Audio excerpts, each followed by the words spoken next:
Print ഇറങ്ങിയതിനു ശേഷം വലിയ issues ആയത്, ചെയ്തവരെ കണ്ടുപിടിക്കുകയും ചെയ്തത്. പക്ഷെ ഇപ്പോൾ ഇറങ്ങുന്ന വെച്ചാൽ ഇപ്പൊ ഇറങ്ങുന്ന ചിത്രങ്ങളുടെ HD പ്രിന്റ് ആണ് ഇറങ്ങിയിരിക്കുന്നത്. TD പോലത്തെ ചിത്രം ഇറങ്ങി, അതിന്റെ HD ഇറങ്ങി, മാർക്കോഡ് HD ഇറങ്ങി. അപ്പം ഈ സിനിമയ്ക്ക് എത്രത്തോളം പൈറസി പ്രൊട്ടക്റ്റഡ് ആണ്, എന്തൊക്കെ ചെയ്യുന്നുണ്ട്? ഈ സിനിമയ്ക്കെന്നല്ല, ഏതൊരു സിനിമയ്ക്കാണെങ്കിലും പൈറസി എന്ന് പറയുന്ന ഒരു കാര്യം വർഷങ്ങളായിട്ട് സിനിമയ്ക്കകത്തുള്ളവർ അതിനെ പ്രതിരോധിക്കാൻ ശ്രമിക്കുന്നുണ്ട്. നമ്മൾ പ്രതിരോധിക്കാൻ ശ്രമിക്കുന്നതും അത് എക്സ്ട്രീമിന്റെ ഇറക്കുന്നവർ അത് ഏതൊക്കെ രീതിയിലാണ് ഇറക്കുന്നത് അറിയാം. അവർ നമ്മളെക്കാളും നമ്മൾ എത്ര പ്രതിരോധിക്കാൻ ശ്രമിക്കുന്നു അതിനേക്കാൾ മുകളിലാണ് ഇതൊക്കെ ഇറക്കുന്ന ആൾക്കാരുള്ളതെന്ന് തോന്നുന്നു. എനിക്കറിയില്ല, അല്ലെങ്കിൽ ഇത്രയും കാലത്തിനിടയ്ക്ക് ഇത്രയും പേര് ശ്രമിച്ചിട്ട് അതിനെന്തെങ്കിലും തടയാൻ പറ്റുന്നില്ലേ. അപ്പൊ ഇക്കാര്യത്തിൽ നമുക്ക് ചെയ്യാവുന്നതെല്ലാം ചെയ്യുന്നുണ്ട്. എന്നിട്ടും ഈ ട്രെൻഡ് ഇറങ്ങുന്നു എന്ന് പറയുമ്പോൾ അത് നമ്മളെ കൈപ്പിടി കൊടുക്കുന്ന കാര്യമല്ല എന്നാണ് ഇത് മനസ്സിലാക്കുന്നത്. നമ്മൾ നിരന്തരം ശ്രമിച്ചുകൊണ്ടിരിക്കും ഇങ്ങനൊരു ട്രെൻഡ് പോകാതിരിക്കാനായിട്ട്. പക്ഷെ ഇത്രയും തിയേറ്ററുകളിലേക്ക് ഇത്രയും കണ്ടന്റുകൾ പോവുകയും ഇത്രയും ആളുകൾക്ക് അതിലേക്ക് ആക്സസ് ഉണ്ടാവുകയും അതിലേക്ക് വെച്ചാൽ തിയേറ്ററിനകത്തിരുന്ന് വീഡിയോ ഷൂട്ട് ചെയ്യുന്നതാണ് പറയുന്നത് ട്രൈപോഡൊക്കെ വെച്ചുകൊണ്ട്.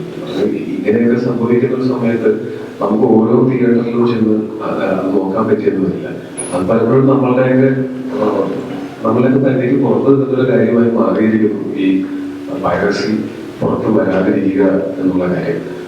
അതിന് ഒരു സൊല്യൂഷനേ ഉള്ളൂ, അത് എളുപ്പമാണ്, നല്ല സൊല്യൂഷനാണ്. ഇപ്പൊ പൈറേറ്റഡ് കോപ്പീസ് പ്രേക്ഷകർ കാണാതിരിക്കുക എന്നുള്ളത് മാത്രമാണ് തിയേറ്ററിലുള്ള ഒരു സിനിമ. അതല്ലെങ്കിൽ അതിന്റെ നമ്മള് TV ചാനലിലും OTT പ്ലാറ്റ്ഫോമിലും ഒക്കെ ആയിട്ട് ഇപ്പൊ തിയേറ്ററിൽ കാണാനായിട്ട് സാധിക്കാത്ത ആൾക്കാരുണ്ടാവാം. അവർക്ക് ഇങ്ങനെയുള്ള ഓപ്ഷൻ ഉണ്ട്. നമുക്ക് OTT വഴിയാണെങ്കിലും ചാനൽ വഴിയൊക്കെ ആണെങ്കിലും ഈ സിനിമ കാണാനായിട്ട് ഓപ്ഷൻസ് ഉണ്ട്. ഈ സിനിമ ഏത് സിനിമയും ഒരു സിനിമ നിങ്ങൾക്ക് കാണണ്ട എന്നുണ്ടെങ്കിൽ കാണാതിരിക്കും. അത് ആ സ്വാതന്ത്ര്യം എല്ലാവർക്കും ഉണ്ട്. പക്ഷെ പൈറേറ്റഡ് കോപ്പി കാണുന്നത് മോഷണങ്ങൾ ഉപയോഗിക്കുന്നത് പോലെയുള്ള ഒരു കാര്യമാണ് എന്നുള്ളൊരു തിരിച്ചറിവ് പ്രേക്ഷകർക്ക് ഇതിനോടകം തന്നെ ഉണ്ടാവേണ്ടതാണ്. അങ്ങനെ ഉണ്ടാവുകയും പ്രേക്ഷകർ കാണാതിരിക്കുകയും ചെയ്താൽ ഇത് വളരെ എളുപ്പത്തിൽ തീരുന്നത്.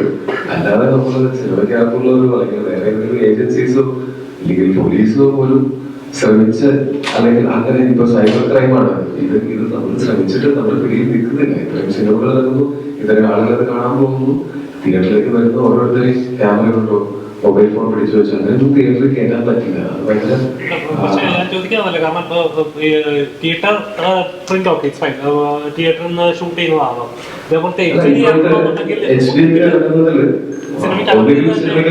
അതെനിക്ക് അറിയില്ല. അങ്ങനെ സംഭവിക്കാൻ സാധ്യതയുണ്ടെന്ന് എനിക്ക് തോന്നുന്നില്ല. കാരണം നമ്മൾ ഈ സിനിമയുടെ ഭാഗമായിട്ട് വർക്ക് ചെയ്യുന്നാലും ഒരു സിനിമയുടെ ഭാഗമായിട്ട് വർക്ക് ചെയ്യുന്ന ആളുകൾ അത് ചെയ്യുമെന്ന് ഞാൻ വിശ്വസിക്കുന്നില്ല.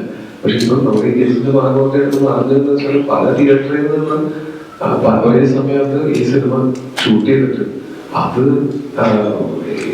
വെച്ച് എൻഹാൻസ് ചെയ്തിട്ട് HD പ്രിന്റാക്കി ഇറക്കുന്ന ഒരു സംവിധാനം ഉണ്ടെന്നൊക്കെ പറഞ്ഞു കേൾക്കുന്നുണ്ട്. അതൊന്നും പറയാനുള്ള സംവിധാനം എന്തായാലും സിനിമയ്ക്കകത്തുള്ള ആൾക്കാരെ ഇല്ലെന്നാണ് എനിക്ക് തോന്നുന്നത്. അങ്ങനെ ഉണ്ടായിരുന്നെങ്കിൽ അത് പറഞ്ഞേ. പക്ഷേ ഇതിപ്പോ ഏതെങ്കിലും ഒരു സിനിമയ്ക്കകത്ത് തന്നെയുള്ള അല്ലെങ്കിൽ ഡിസ്ട്രിബ്യൂട്ടേഴ്സിന്റെ ഭാഗത്തോ അങ്ങനെ ഒരു HD പ്രിന്റ് ലീക്ക് ആയിട്ടുണ്ട് എന്നുണ്ടെങ്കിൽ അത് തീർച്ചയായിട്ടും അതിഭീകരമായിട്ട് ഉള്ള ഒരു മിസ്റ്റേക്കാണ്. അത് അങ്ങനെ സംഭവിച്ചിട്ടുണ്ടെങ്കിൽ അത് ഭയങ്കരമായിട്ടുള്ള നടപടികളിലേക്ക് പോകേണ്ടതാണ്.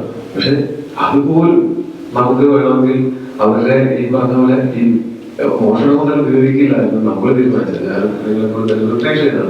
ഞാൻ പരമാവധി സിനിമകൾ തിയേറ്ററിലും അല്ലെങ്കിൽ TV-യിലോ അല്ലെങ്കിൽ OTT-യിലോ ഒക്കെ ആയിട്ട് കാണുന്ന ആളാണ്. പൈറേറ്റഡ് കോപ്പിയൊക്കെ വിവരമില്ലാത്ത പ്രായത്തിൽ കണ്ടിട്ടുണ്ട്, ഇല്ലെന്ന് ഞാൻ പറയുന്നില്ല. ഞാൻ ജനിച്ചുകൊണ്ട് ഞാൻ തിയേറ്ററിൽ മാത്രം സിനിമകളുള്ള ഒരാളാണ് ഞാൻ പറയുന്നില്ല. പക്ഷെ സിനിമയിൽ വരുന്നതിന് മുമ്പേ തന്നെ ഇതിനകത്തൊരു എത്തിക്സ് ഇല്ലായ്മ ഉണ്ട് എന്ന് മനസ്സിലാക്കിയതിനു ശേഷം അപ്പോഴത്തേക്കും നമുക്ക് ഒരുപാട് ഓപ്ഷൻസ് തോന്നും. നമുക്ക് സിനിമയിലാണെങ്കിലും TV-യിലാണെങ്കിലും തിയേറ്ററിലാണെങ്കിലും ഒക്കെ സിനിമ കാണാൻ ഒരു ഓപ്ഷൻ ഉള്ളപ്പോൾ ഒരു സിനിമയുടെ പിന്നണി പ്രവർത്തകരെല്ലാവരും ഇത്രയും പൈസയും മുടക്കി ഇങ്ങനെ ഇത്രയും ഇപ്പോൾ നമുക്ക് തിയേറ്ററുകളിൽ പോലും നമ്മൾ ഷൂട്ട് ചെയ്യുന്ന ക്വാളിറ്റിയിൽ നമുക്ക് പലപ്പോഴും 8K ഷൂട്ട് ചെയ്യുന്ന സിനിമ 4K-ലും 2K-ലും ഒക്കെയാണ് പല തിയേറ്ററിലും പ്രൊജക്ട് ചെയ്യപ്പെടുന്നത്. അത് തന്നെ നമുക്ക് മാനസികമായിട്ട് വിഷമമുണ്ടാക്കുന്ന കാര്യമാണ്. ഞാനൊരു സാധനം ഉപയോഗിക്കുന്ന സമയത്ത് അതിന്റെ ഏറ്റവും നല്ല ക്വാളിറ്റിയിൽ ഉപയോഗിക്കാനാണ് ഞാൻ ആഗ്രഹിക്കുക. ആ ക്വാളിറ്റി അല്ലാതെ ലോ ക്വാളിറ്റി സാധനം ഉപയോഗിക്കേണ്ട ആവശ്യകത എനിക്ക് ഒരിക്കലും തോന്നിയിട്ടില്ല. അപ്പോ ഞാൻ ഒരു പോയിന്റ് കഴിഞ്ഞു നമുക്കിതിനെ പറ്റി അവയർനെസ് ഇല്ലാത്ത സമയത്ത് ചെയ്യുന്ന തെറ്റിനേക്കാൾ ഭീകരമാണ് അവയർനെസ് ഉണ്ടായതിനു ശേഷം അത് റിപ്പീറ്റ് ചെയ്യാൻ പറയാം. പൈറസി മോഷണവും പൈറേറ്റഡ് കോപ്പികൾ കാണുന്നത് മോഷണവും ഉപയോഗിക്കുകയോ ആണെന്നുള്ള അവയർനെസ് ആളുകൾക്ക് ഇതിനോടൊപ്പം തന്നെ ഉണ്ടെന്നാണ് ഞാൻ കരുതുന്നത്. നിങ്ങൾക്കൊക്കെ അറിയാമല്ലോ അങ്ങനത്തെ അല്ലെ, സംശയമൊന്നുമില്ലല്ലോ. അപ്പൊ അങ്ങനെയുള്ള സാധനം ഉപയോഗിക്കില്ല, മോഷണം ഉപയോഗിക്കില്ല എന്ന് പ്രേക്ഷകർ തീരുമാനിക്കുന്ന സ്വിച്ച് ഇട്ട പോലെ ഇത് നിൽക്കും. കാര്യം എന്താ വെച്ചാൽ ഇതാരും ഉപയോഗിക്കുന്നില്ല, പിന്നെ എന്തിനാണ് പൈറസി? അതാണ് അതിനൊരു ഒരേ ഒരു സൊല്യൂഷൻ എന്ന് തോന്നുന്നു.